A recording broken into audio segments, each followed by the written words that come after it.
안녕하세요. 깊이 있는 지식과 따뜻한 이야기를 나누는 시간입니다.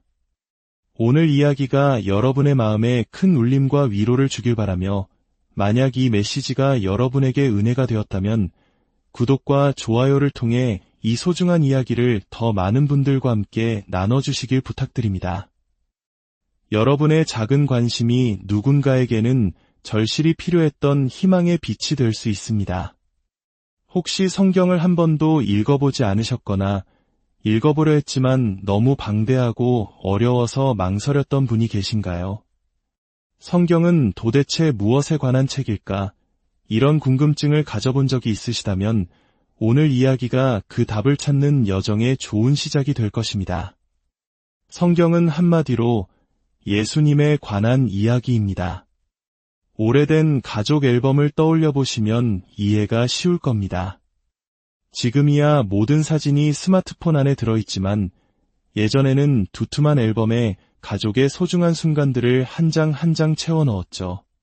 성경이 바로 그런 것입니다. 우리 주 예수 그리스도의 모습을 담은 거대한 영적 가족 앨범입니다. 성경의 모든 이야기, 모든 인물은 결국 단 한 분, 예수 그리스도를 가리키고 있습니다. 가장 대표적인 예로 다윗의 이야기를 살펴볼까요? 많은 분들이 소년 다윗이 거인 골리앗을 무찌른 이야기로 그를 기억하실 겁니다. 다윗의 삶을 자세히 들여다보면 그는 목동이었습니다. 그런데 우리 주 예수님께서도 자신을 이렇게 소개하셨죠. 나는 선한 목자라. 선한 목자는 양들을 위하여 목숨을 버리거니와 어린 목동이었던 다윗은 사자나 곰과 같은 맹수가 자신의 양떼를 공격해올 때 두려워서 도망치지 않았습니다. 아버지에게 맹수가 너무 무서워서 어쩔 수 없었어요. 겨우 양 한 마리 잃었을 뿐입니다. 라고 변명하지도 않았습니다. 그는 자신의 목숨을 걸고 양들을 지켜냈습니다. 바로 그 목동 다윗이 쓴 시가 바로 시편 23편입니다.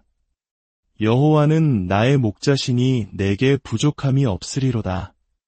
그가 나를 푸른 풀밭에 누이시며 쉴만한 물가로 인도하시는도다.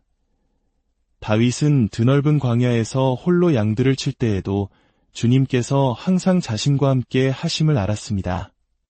하나님이 나와 함께 하신다는 그 깊은 인식, 그 친밀한 관계가 있었기에 사자도, 곰도, 그 어떤 위협도 다윗 앞에 설 수 없었습니다.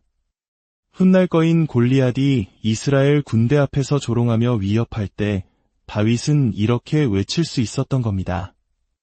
나를 사자의 발톱과 곰의 발톱에서 건져내신 여호와께서 나를 이 블레셋 사람의 손에서도 건져내시리이다.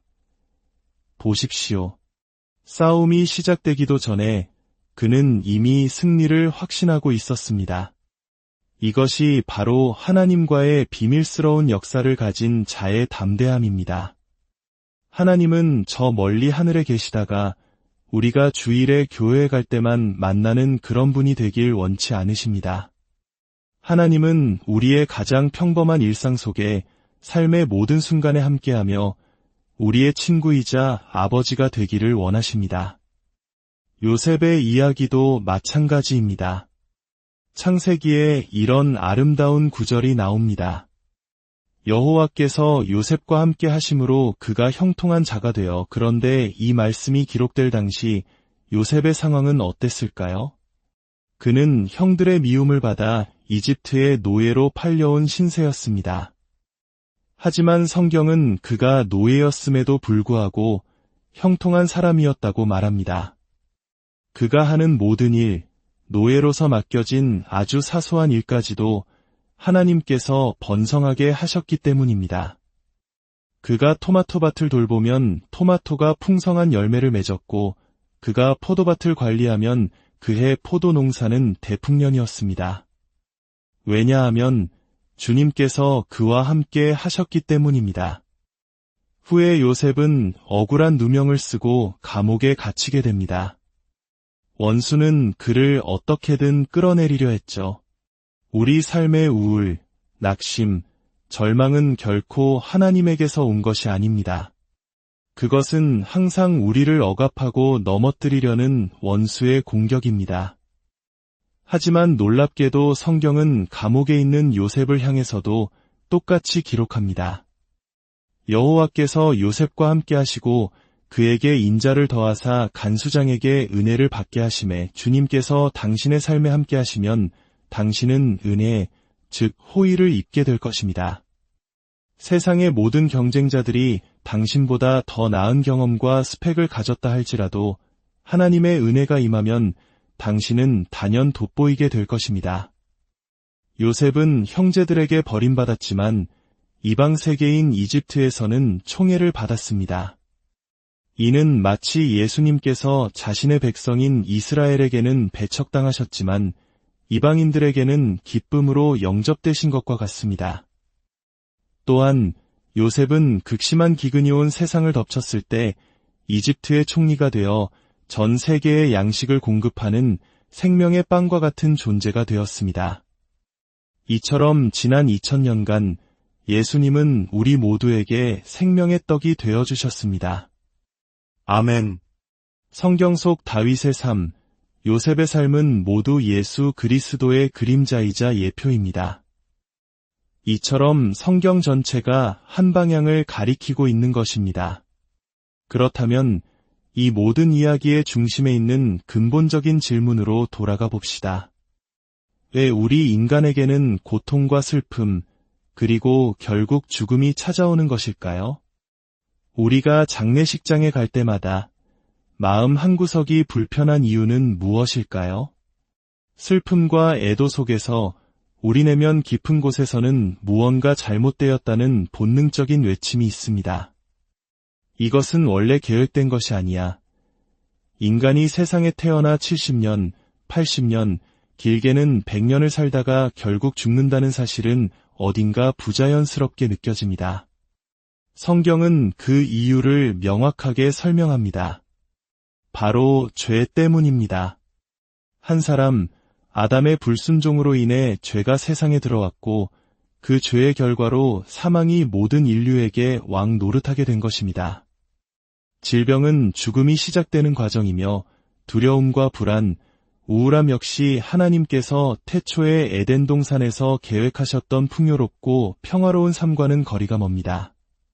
하나님은 인류에게 세상을 다스리는 권세를 주셨지만 오늘날 인간은 오히려 피조물에게 중독되고 노예가 되어 살아가고 있습니다.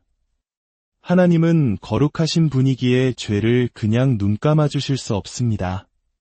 죄의 삭은 사망이기 때문입니다.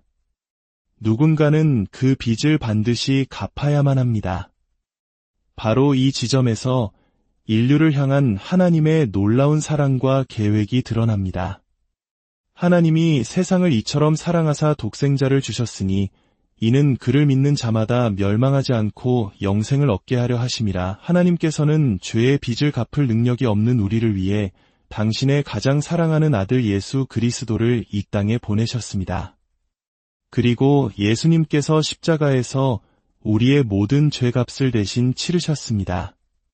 이것이 바로 은혜의 핵심입니다. 우리가 어떤 상점에서 10,000원짜리 음식을 샀다고 상상해 보세요. 그런데 계산을 마치고 나오는데 친구가 알려줍니다. 그거 알아? 오늘 그 음식 사면 최고급 아이스크림 공짜로 주는 행사 중이던데 여러분이라면 어떻게 하시겠습니까? 이미 가게에서 꽤 멀리 걸어 나왔고 비가 조금씩 내리기 시작해도 상관없을 겁니다. 내 아이스크림을 받으러 가야겠어 하고 당장 달려갈 것입니다. 왜냐하면 그것은 이미 값을 치른 나의 정당한 권리이기 때문입니다. 하나님의 은혜는 공짜이지만 결코 값싼 것이 아닙니다.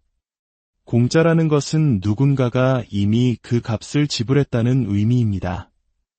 예수 그리스도께서 자신의 생명으로 우리의 모든 죄값, 그리고 우리가 받아야 할 모든 축복의 값을 완벽하게 지불하셨습니다.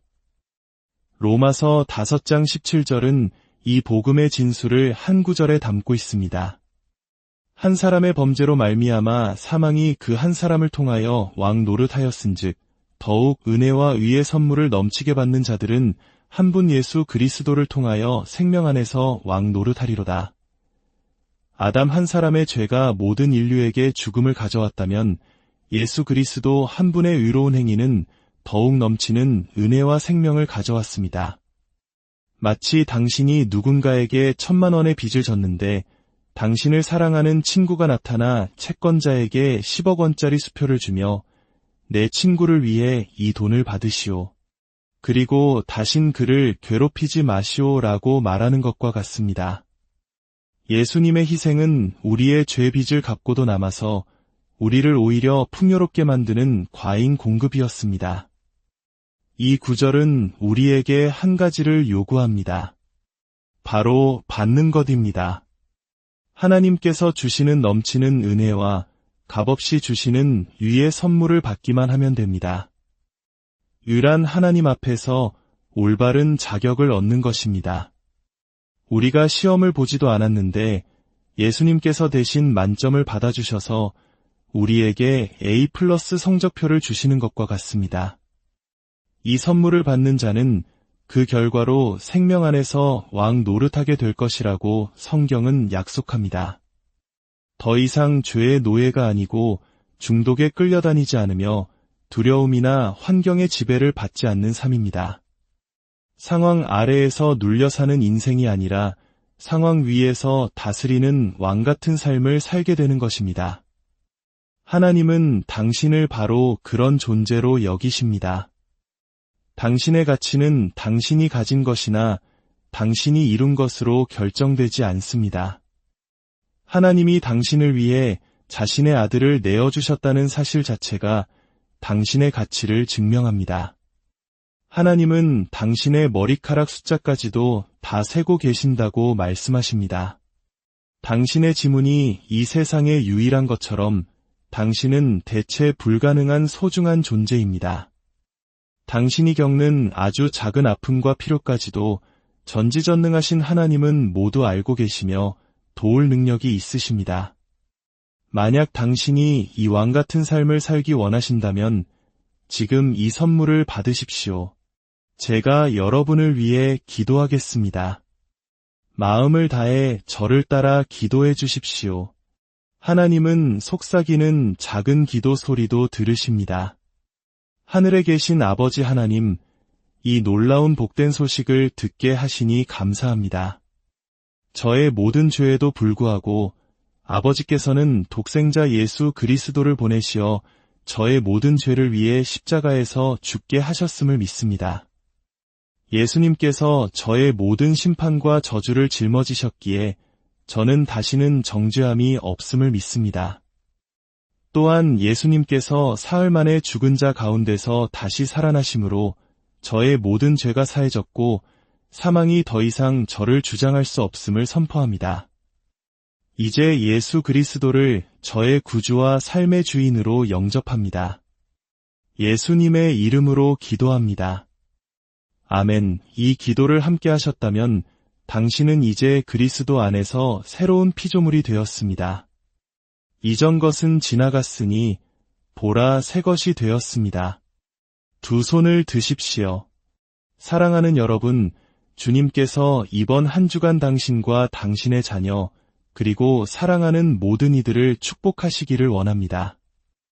아브라함의 복과 신명기 28장의 모든 복이 여러분의 삶에 임할 것입니다. 주님께서 당신을 모든 위험과 해악과 악한 세력으로부터 안전하게 지키시고 보호하실 것입니다. 주님의 빛나는 얼굴을 당신에게 비추시며 당신의 삶에 그분의 살롬, 곧 온전한 평강과 안녕과 형통을 허락하실 것입니다. 우리 주 예수 그리스도의 이름으로 축복합니다.